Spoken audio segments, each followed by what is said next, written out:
Not every story is fiction. Some of them actually happened. And once you hear them, you'll wish they hadn't. Welcome to Nuke Yushe, where real horror never sleeps. I used to work as a custodian at a middle school for almost 5 years, and I was usually on the overnight shift. I would clock in around 10 at night and stay until right before the sun came up, when the buses started pulling in. At first, I actually liked the job. I didn't have to deal with the kids running down the hallways, teachers complaining about stuff, or anyone really. The quiet didn't bother me, and I liked being left alone to do my work. But as time went on, I started to notice how different the school felt at night compared to during the day. It wasn't just quiet, it felt dead. The building creaked and groaned like it was breathing, and when you're the only person in there, even the smallest sound will set you on edge. You'd hear a locker pop open on its own, or the pipes knocking in the walls, and your brain would make you think it was footsteps. I learned to ignore a lot of that, but one part of the school I never really got used to was the basement. The school was old, built in the 1950s, and the basement ran underneath half of it. It wasn't finished nicely like the classrooms. It was a concrete maze of storage rooms and long, narrow halls with pipes and wires hanging overhead. Some of the rooms were full of old desks, some had boxes of outdated textbooks, others had broken furniture stacked up. It always smelled damp and musty down there.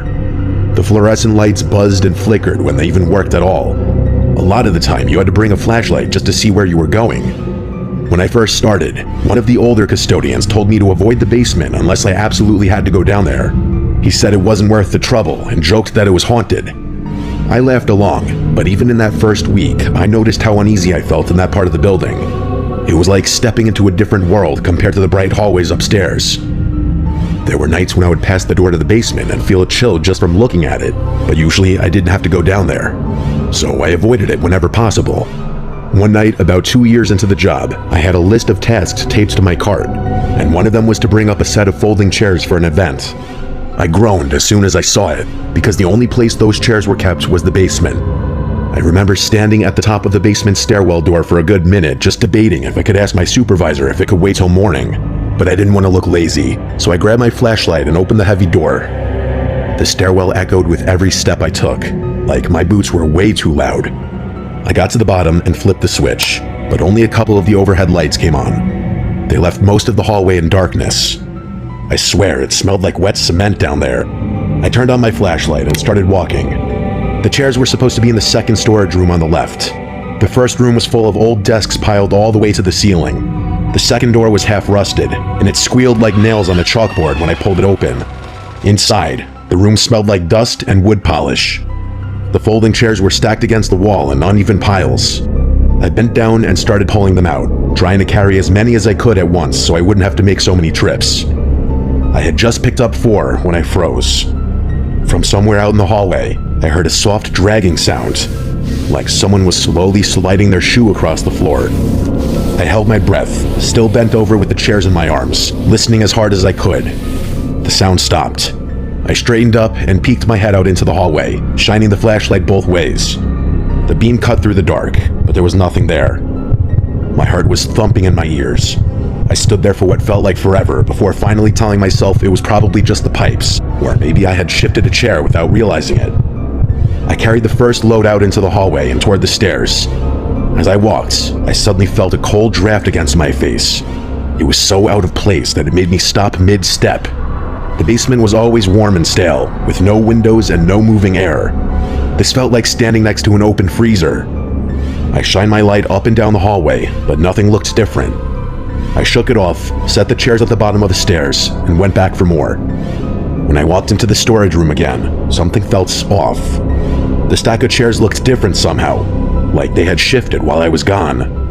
I frowned at them, trying to remember exactly how they'd been leaning.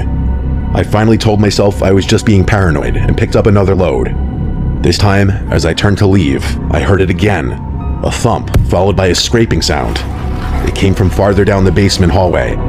My flashlight beam shook in my hand as I aimed it that way. About 20 feet down, one of the classroom doors that should have been closed tight was cracked open. My stomach dropped. I knew I hadn't touched that door. The school was locked up every night, and no one was supposed to be there except me. I stood frozen in the doorway of the storage room, staring at that cracked door. Every part of me screamed to drop the chairs and run upstairs, but I just stood there. I told myself maybe the door had come loose, or maybe when I opened another door, the air pressure had shifted. I clung to those excuses like a lifeline. I carried the chairs quickly to the stairwell, then came back with my flashlight in one hand, empty-handed this time. The cracked door was still there, open just enough for someone to peek out. My throat went dry. I crept toward it slowly, each step echoing. When I was close, I called out, "Hello, anyone down here?" My voice cracked, and it sounded small in the big empty basement. No answer. I swallowed hard, then pushed the door open fast with my free hand and shined the flashlight inside. The room was empty, just shelves of dusty science equipment, boxes stacked high, cobwebs in the corners. I stepped inside for a second, heart racing, listening for any sound. That's when I heard it again, a dragging shuffle, but this time it was behind me in the hallway. I spun around and pointed the flashlight, with the beam cutting down the corridor. Nothing, just shadows and concrete, but I felt it, that heavy pressure you get when you know you're being watched. My skin prickled all over. I didn't care about the chairs anymore. I backed up slowly, keeping the flashlight aimed down the hallway, and made my way toward the stairwell. When I got to the stairs, I grabbed the chairs I'd left and carried them up 2 steps at a time. I didn't stop until I was back in the main hallway upstairs, gasping for breath. I leaned against the wall, sweating even though the school was cold. I told myself I was imagining things. Maybe it had been rats or water pipes, but I couldn't explain the cracked door. I locked the stairwell door behind me, even though I wasn't supposed to, and I didn't go back down for the rest of the night. A week later, I was mopping the hallway right above the basement stairs when I heard it again. 3 loud bangs, evenly spaced, like someone hitting the wall with their fist. The mop slipped out of my hand, water dripping onto the tiles. I froze and listened. Then I heard the basement door rattle like someone had shoved it from the other side. My blood went cold. I didn't open it. I stood there, gripping the mop handle until the sound stopped. After that, I refused to go down into the basement alone. If anything needed to come up, I'd wait until another custodian was there. I never told the others what I heard, because I knew they'd either laugh or tell me it was the so-called ghost. But I know what I felt, and I know what I heard. To this day, when I think about those slow, dragging footsteps behind me, I feel sick to my stomach.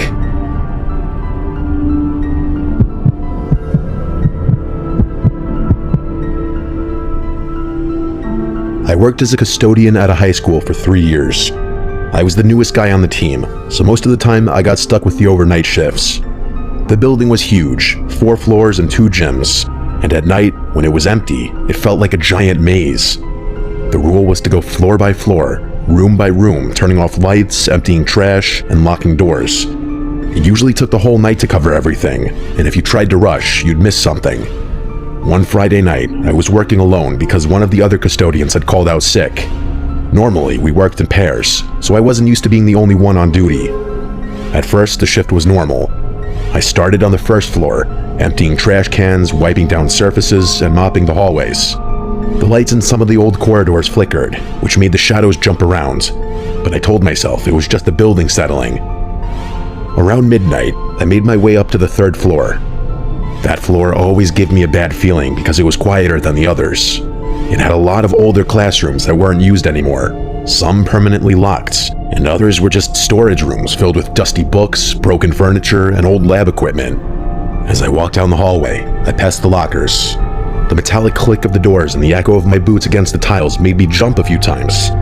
I kept reminding myself it was normal. I was halfway through mopping one of the main hallways when I noticed a door about 20 feet away was open.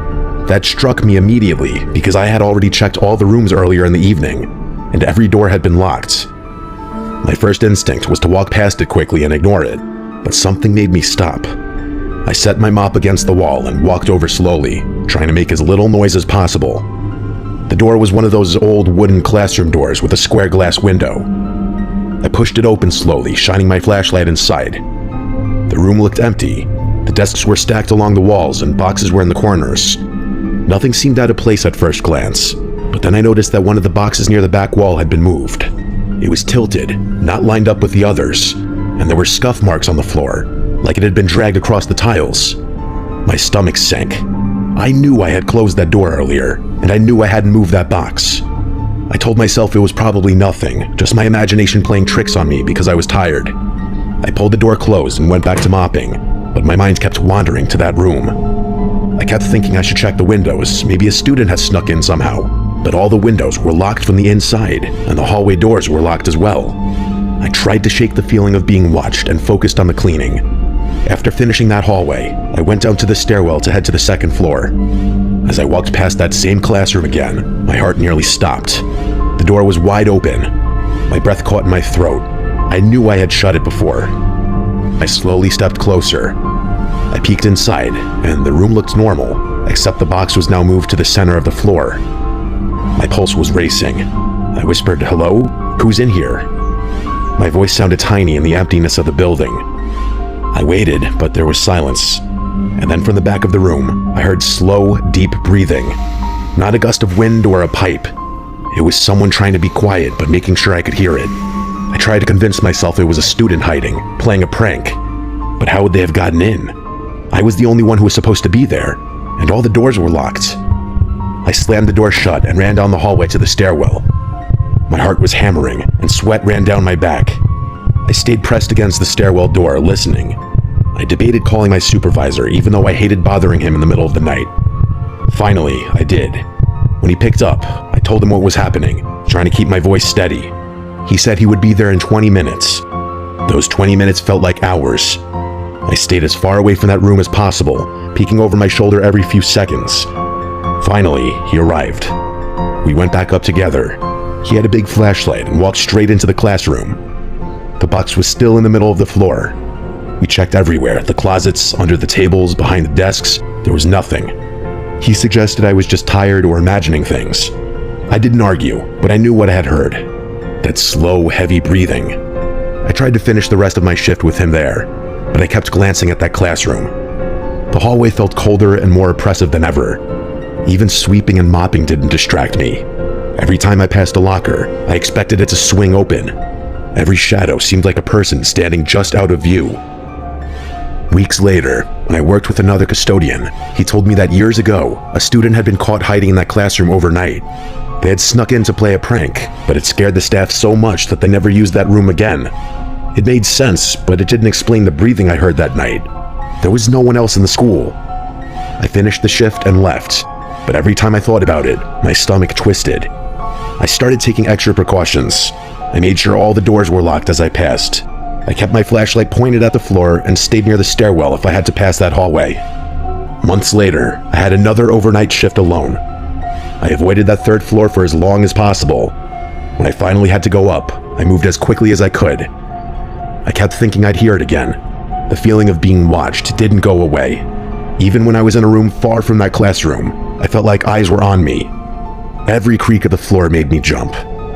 I finished the shift and left quickly, never looking back. I refused to work that floor alone again.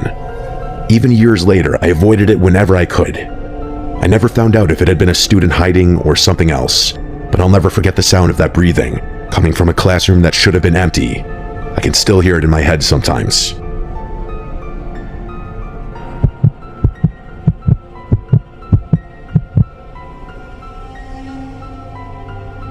I worked as a night custodian at an old high school for 2 years. The worst part of the job was always the auditorium. It was massive, with 3 levels of seating, a big stage, and long heavy curtains that hung from the ceiling. During the day, it looked normal, but at night, when the building was empty, it felt like stepping into a completely different place. Even with the lights on, there were shadows in every corner that seemed darker than they should be. Sound carried strangely in there. If you dropped a broom, the echo would stretch and bounce, making it hard to tell exactly where the sound came from. Most nights, I saved the auditorium for last because I hated going in there. There was just something about it that always made my skin crawl. Near the end of winter one year, I had to clean it earlier than usual because there was going to be a play the next morning. I arrived around midnight, dragging my cart behind me. The side door creaked loudly as I opened it, and when it slammed shut behind me, the echo traveled across the empty room. I started by sweeping the aisles between the seats. The chairs were old, metal folding seats bolted to the floor in some rows, and in other rows, they were loose. As I pushed the broom, I listened to the scraping sound echo off the walls and ceiling. After a few minutes, I thought I heard something else. It was faint at first, like a soft rustling from the stage. I froze, thinking maybe a prop had fallen over, but when I looked, the stage was empty. I shook my head and told myself there was nothing. I continued sweeping. A few minutes later, I heard it again.